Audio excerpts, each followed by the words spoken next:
Cavaliers coach David Blatt gets the vote of confidence that he's been waiting for, with GM Dave Griffin coming out very strong against the idea that Blatt could be fired sometime soon. Said in no uncertain terms his coach is going nowhere. I think this is the right move for Cleveland right now. They need stability, especially with LeBron being out with an injury.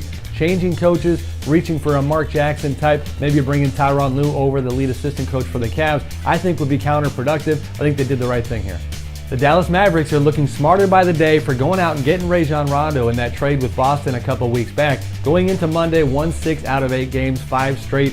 Rondo, more importantly, is clicking with Coach Rick Carlisle. I spoke to both men about the relationship recently, and it's going very, very well early on. This is important when it comes to a guy like Rondo. He's going to be a free agent this summer. He's always had a relationship with his coaches that went beyond the surface level, from Doc Rivers to Brad Stevens, and now trying to do that with Carlisle. That's a very good sign for the Mavs going forward.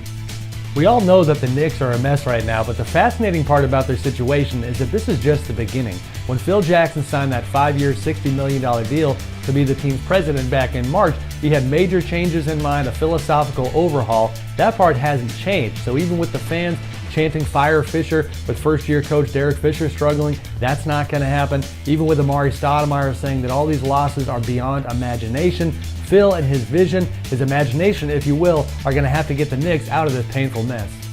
The Josh Smith influence is going to be judged from here until the end of the year, after the Pistons made that shocking decision to cut him, even though he had $26 million left on his deal. So far, it's been pretty fascinating. The Pistons go on a 5-game winning streak after cutting Josh. Now, we'll see if that keeps up. Their schedule has been pretty light going forward. 4 of the next 5 games against San Antonio, Dallas, Toronto, and Atlanta. Very tough schedule. In Houston, meanwhile, the Rockets are 3-3 since getting Josh.